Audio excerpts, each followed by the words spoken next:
Good afternoon, everybody. Welcome back. For those of you who are joining us for the first time, my name is Nick Stern with Robert L. Stern Financial Services. Thank you again for joining me. Personally, I can't believe that it's already the end of July. We're almost in August. Summer's halfway over. So I hope all of you have been enjoying it and enjoying a well-needed recovery from such a terrible winter. So for July's topic discussion, I just wanted to give an overall synopsis of what's going on and update you and provide some information on how the economy is doing, some of the risk out there, what's going on in the financial markets. So that being said, I'll just begin. I think the biggest story and something that's really worth mentioning is going to be the, quite frankly, shocking revision of the economic growth numbers from earlier in the year. And in fact, it's actually worse than we expected. And I think that would definitely pose the question, first and foremost, of is the recovery in danger, the economic recovery?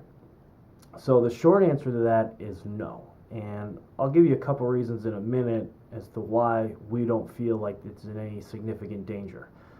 So there's really two factors that impacted and made the revision more negative than we thought, and one of which is definitely going to be the weather. We all know that the winter was it was terrible, and it really did negatively impact the economy.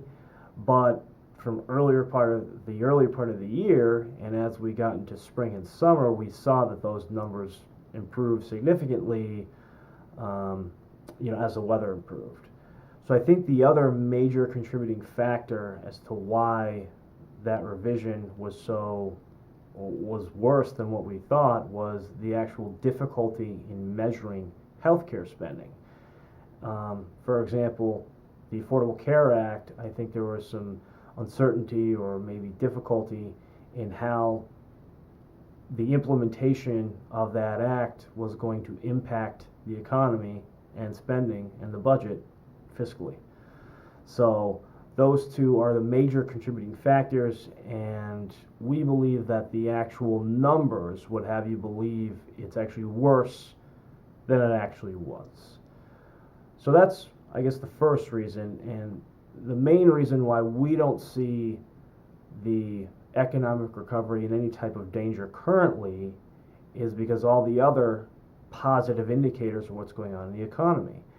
And there really are strong numbers, and those numbers continue to improve. For example, employment is really pushing back up. I mean, the employment numbers are very good.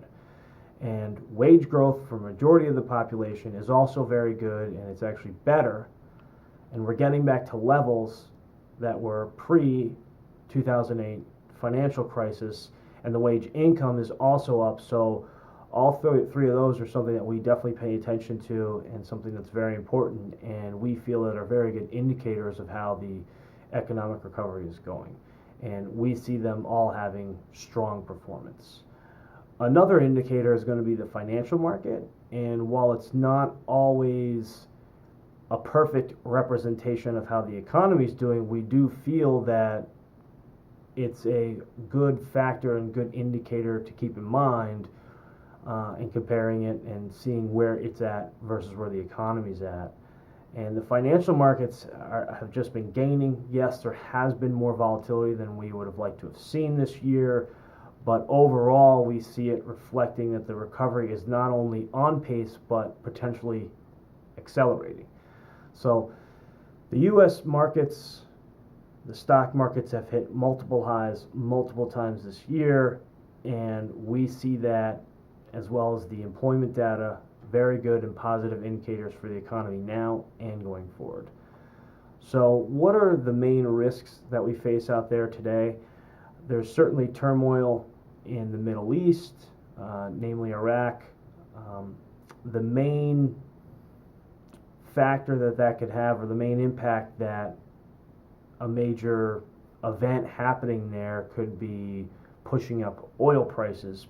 But in reality, a majority of oil production does not actually come out of Iraq, the Middle East. It comes from elsewhere, and with the United States actually increasing its oil production, we don't see that being a significant or a negative factor that could really impact the recovery all that much. The other risk is really political risk, namely coming out of the eastern part of Europe with the most recent plane downing. I think barring some sort of major political meltdown or some sort of catastrophic event, we really don't see that as an overly concerning risk, but we are keeping an eye on it and monitoring it and seeing how it progresses. We more or less are keeping our same stance that we've mentioned many times earlier this year, and that's going to be cautious optimism. We are overly or overall positive, but we do remain cautious and don't want to get ahead of ourselves. So to sum it all up, the economy is recovering. There are some risks, but nothing at the moment that's majorly or overly concerning, and we see the financial markets reflecting a positive environment. So thank you again so much for joining me. I really appreciate your time. I hope to see you next month, and if you have any questions, you want to discuss something further, you would like more in-depth information about it, what we discussed, there's a number and email at the bottom of the screen. Again, my name is Nick Stern with Robert L. Stern Financial Services. You're welcome to check out our website, rlsternfinancial.com.